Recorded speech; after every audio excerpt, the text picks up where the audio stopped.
جناب علامہ مفتی خالد محمد صاحب.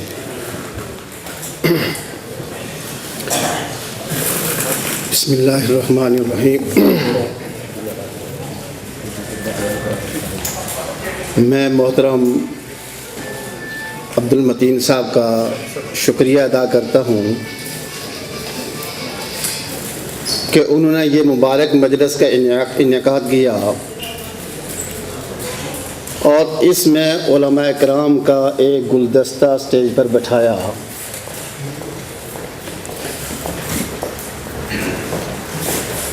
ہر پھول نے اپنی اپنی خوشبو کو بکھیرا. سرکار دو عالم صلی اللہ علیہ وسلم کے ختم نبوت پر بالخصوص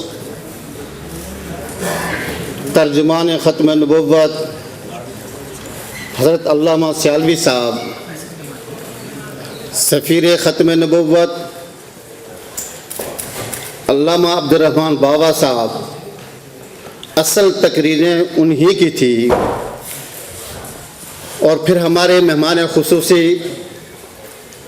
علامہ سیالوی صاحب تھے. مہمان خصوصی کے بعد جو بات کی جاتی ہے وہ سرسری کی جائے گی.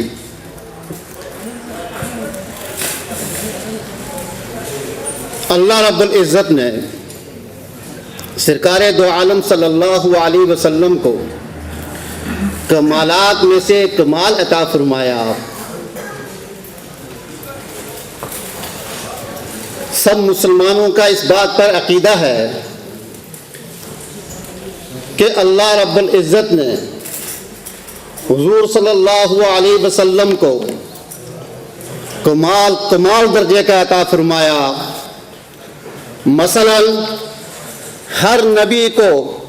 اللہ رب العزت نے صبر کا کمال عطا فرمایا، لیکن میرے اور آپ کے پیغمبر کو حضرت محمد مصطفیٰ صلی اللہ علیہ وسلم کو جو صبر عطا کیا وہ کمال درجے کا عطا فرمایا. آپ صلی اللہ علیہ وسلم کی انہی کمالات میں سے رسالت و نبوت، آپ صلی اللہ علیہ وسلم کے اخلاق حسنہ، آپ صلی اللہ علیہ وسلم کی ساری زندگی، آپ صلی اللہ علیہ وسلم کے صحابہ کرام، آپ صلی اللہ علیہ وسلم کے اہل بیت و ازواج مطہرات، یہ سب کمال درجے کے عطا فرمائے تھے. ان میں سے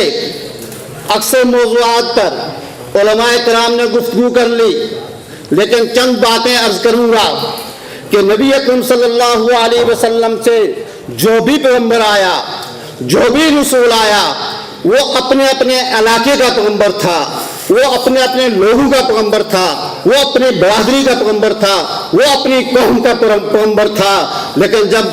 نبی اکرم صلی اللہ علیہ وسلم تشریف لائے تو یہ اللہ رب العزت نے،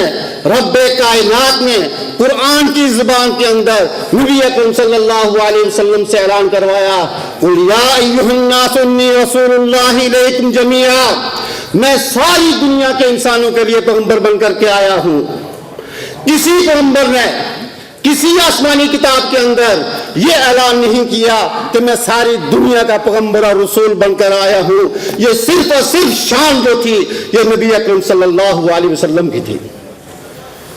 پھر آپ صلی اللہ علیہ وسلم سے پہلے جتنے انبیاء آئے وہ اپنے اپنے ایک زمانے کے لیے تھے.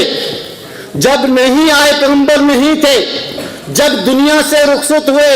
ان کا پیغام مکمل ہوا، ان کی پیغام نبوت جو وہ ختم ہوئی، لیکن آمنہ کے لال صاحب قرآن تاجدار مدینہ جب آئے تو آنے سے پہلے بھی نبی تھے اور آنے کے بعد بھی نبی ہیں، اور آپ صلی اللہ علیہ وسلم دنیا سے پردہ فرما گئے تو تب بھی آپ کی نبوت باقی اور قائم رہے گی اور قیامت آپ کی نبوت کے اندر وقوع ہوگی۔ خود نبی اکرم صلی اللہ علیہ وسلم نے فرمایا كنت نبيا وآدم بين الماء والطين، وفي رواية كنت نبيا وآدم بين الروح والجسد، کہ ابھی تک حضرت آدم علیہ السلام کی پرورش بھی مکمل نہیں ہوئی تھی، میں اس وقت بھی نبی تھا۔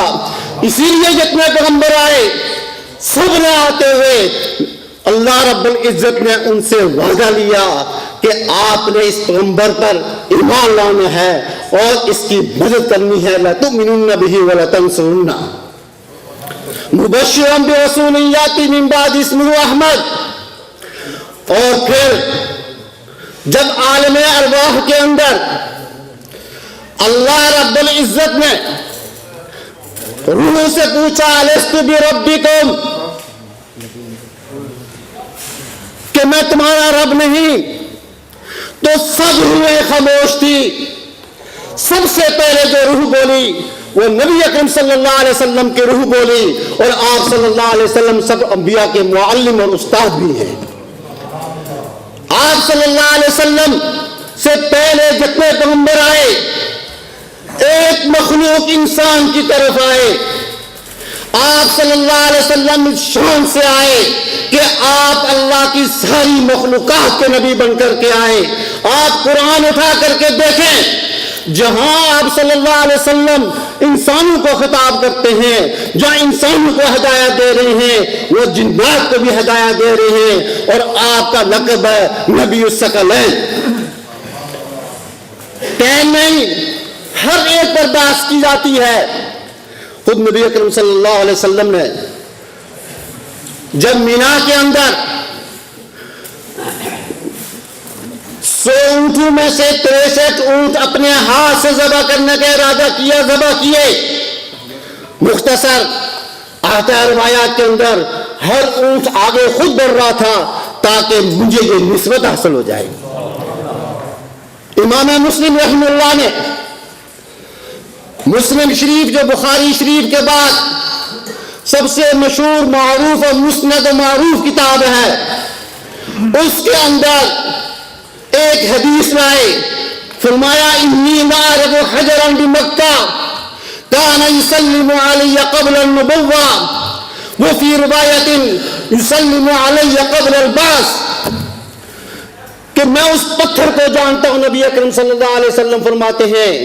جب میں نے ابھی مکے کی سرزمین پر اپنے نبی ہونے کا اعلان نہیں کیا تھا،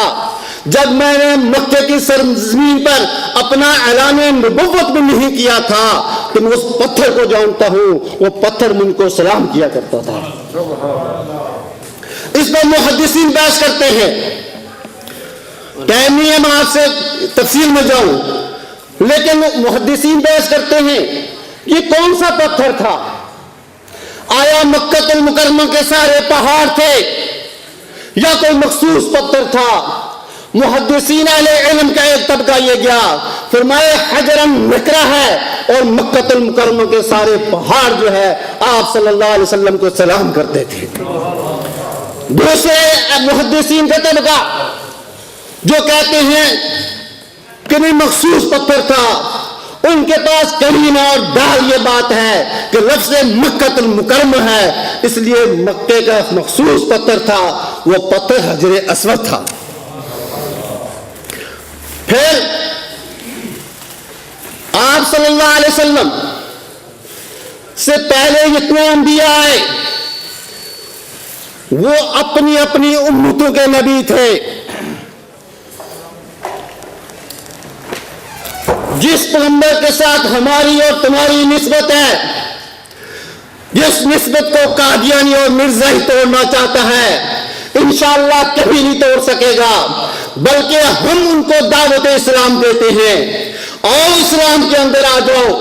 اور ختم نبوت کے عقیدے کا قبول کر لو، اس کے جھنڈے کے نیچے آ جاؤ جس نسبت کے لیے پیغمبر بھی دعائیں کرتے تھے۔ نبی اکرم صلی اللہ علیہ وسلم پہلے انبیاء آئے اپنی اپنی امتوں کے، نبی اکرم صلی اللہ علیہ وسلم آئے، وہ نبیوں کے بھی نبی تھے، فرمایا انا نبی الانبیاء،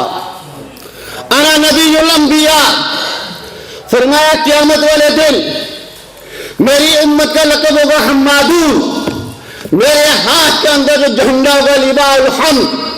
میرا نام محمد صلی اللہ علیہ وسلم، مجھے مقام محمود پر بٹھایا جائے گا، انا خطیب الانبیاء، میں نبیوں کا خطیب ہوں گا، وہ میری ابتدا کریں گے۔ تو جتنی اتنی شان والا پیغمبر، اتنی عظمت والا پیغمبر، تو پھر آخری بات، انبیاء سے پہلے جو پہلے انبیاء گزرے ہیں ان سے پہلے نبی آتے رہے، پیغمبر کے بعد پیغمبر آتے رہے، نبی کے بعد نبی آتے رہے، لیکن جب نبی اکرم صلی اللہ علیہ وسلم کو تشریف لائے، اللہ نے آپ کے سر پر جو نبوت رکھی اس کو فرمایا یہ ختم نبوت کا تاج ہے، اس کے بعد اب کوئی نبی نہیں آئے گا۔ ما کان محمد ابا احد من رجالکم، خود نبی اکرم صلی اللہ علیہ وسلم نے ترجمہ کیا انا خاتم النبیین لا نبی بعدی۔ علماء نے سیر حاصل بحث کی کہ تکمیل دین الیوم اکملت لکم، اس سے پہلے کسی نبی نے کسی توراۃ زبور انجیل کسی نبی کے کسی صحیفے کے اندر کسی نبی نے اپنے تکمیل دین کا دعویٰ نہیں کیا۔ صرف قرآن کے اندر جو نبی اکرم صلی اللہ علیہ وسلم پر قرآن نازل ہوا اس کے اندر فرمایا الیوم اکملت لکم دینکم، تمہارا دین مکمل ہو گیا، تکمیل ہو گئی، یہی ختم نبوت ہے۔ جب حضور صلی اللہ علیہ وسلم مکہ المکرمہ سے مدینہ منورہ تشریف لائے، مدینہ کے بہت سارے لوگوں نے آپ کی زیارت نہیں کی ہوئی تھی، مختصر بات کرتا ہوں۔ فرمایا وہاں کے بچیوں نے اشعار پڑھے جس میں تھا طلع البدر علینا، طلع البدر علینا۔ آپ غور کریں، ان بچیوں نے 1400 سال بلکہ قیامت تک کے لیے ختم نبوت کا مسئلہ حل کر دیا کہ چاند کو جو الفاظ بولے جاتے ہیں وہ 3 ہیں، ہلال، قمر، بدر۔ ہلال پہلی رات کا چاند ہوتا ہے، پہلے دن کا چاند ہوتا ہے جس کی روشنی ابھی مکمل نہیں ہوتی، اور قمر جو ہوتا ہے اس کے بعد سے پہلی تک کا جو چاند ہوتا ہے اس کو قمر کہتے ہیں، اور جو 14ویں رات کا چاند ہوتا ہے اس کو بدر کہتے ہیں، اور جب بدر ہوتا ہے روشنی کے تمام درجے مکمل ہوتے ہیں، اس کے اندر روشنی کی کوئی کمی نہیں ہوتی۔ یہ مسئلہ بتا دیا کہ حضرت آدم علیہ السلام سے لے کر کے حضرت عیسیٰ علیہ السلام تک جتنے انبیاء آئے وہ آسمان نبوت کے قمر تھے، اور جب نبی اکرم صلی اللہ علیہ وسلم تشریف لائے یہ آسمان نبوت کے بدر تھے۔ اب کسی نبی کی ضرورت نہیں، اب کسی روشنی کی ضرورت نہیں، یہ نبی اکرم صلی اللہ علیہ وسلم کی شان تھی کہ آپ صلی اللہ علیہ وسلم آسمان نبوت کے چاند تھے۔ انسان تو انسان، انسان تو انسان، وحشی جانور بھی آپ صلی اللہ علیہ وسلم کی ختم نبوت پر ایمان لاتے ہیں۔ حضرت عمر رضی اللہ تعالی عنہ کی ایک لمبی حدیث ہے، عن ابن الخطاب رضی اللہ تعالی عنہ فی حدیث طویل قال الاعرابی لا آمنت بک، یعنی بھی رسول اللہ صلی اللہ علیہ وسلم حتی لا یؤمن هذا الزب، فقال رسول اللہ صلی اللہ علیہ وسلم یا زب من هذا یا زب من انا، فقال ضب بلسان عربی مبین یفہمہ القوم جمیعا، کہ جب ایک عربی کو نبی اکرم صلی اللہ علیہ وسلم نے اسلام کی دعوت دی، ایک دیہاتی کو اسلام کی دعوت دی، اس دیہاتی نے کہا نبی اکرم صلی اللہ علیہ وسلم کے سامنے، زب کہتے ہیں گو کو، سمجھتے ہو گو شیخ کیا کہتے ہیں انگلش میں؟ لیزٹ۔ نبی اکرم صلی اللہ علیہ وسلم کے سامنے اس گو کو ڈال دیا، کہا کہ جب تک یہ گو یہ زب آپ پر ایمان نہ لائے اس وقت تک میں نہیں ایمان لاؤں گا۔ اس دیہاتی نے کہا، نبی اکرم صلی اللہ علیہ وسلم نے زب اس گو کو مخاطب کیا، ہمارے جو پہاڑی والے جو ہے کرو کہتے ہیں، فرمایا من انا یا زبو، اس زب نے اس گو نے اس نے بالکل فصیح زبان کے اندر، عربی زبان کے اندر گفتگو کی نبی اکرم صلی اللہ علیہ وسلم کے ساتھ، اور یفہمہ القوم جمیعا، سب قوم اس کی زبان کو سمجھ رہی تھی، سب قوم اس کی زبان کو سمجھ رہی تھی۔ اس نے کہا لبیک و سعدیک یا رسول رب العالمین، میں حاضر ہوں اللہ کے سچے رسول، میں آپ کی اطاعت کرتی ہوں۔ نبی اکرم صلی اللہ علیہ وسلم نے اس کو کہا، اس گو کو خطاب کر کے کہا، قال رسول اللہ صلی اللہ علیہ وسلم من تعبد، تو کس کی عبادت کرتی ہے؟ اس نے کہا فقال زب، پس کہا زب نے الذی فی السماء عرشہ وفی الارض سلطان وفی البحر سبیلہ وفی الجنت رحمتہ وفی النار عذابہ، میں اس رب کی عبادت کرتی ہوں جس کا عرش عظیم آسمانوں پر ہے، میں اس رب کی عبادت کرتی ہوں جس کا سلطنت اور قبضہ قدرت زمین پر ہے، جس نے سمندروں کے اندر راستے بنائے، جس کے رحمت جو ہے وہ جنت ہے اور جس کے ناراضگی جو ہے وہ عذاب ہے۔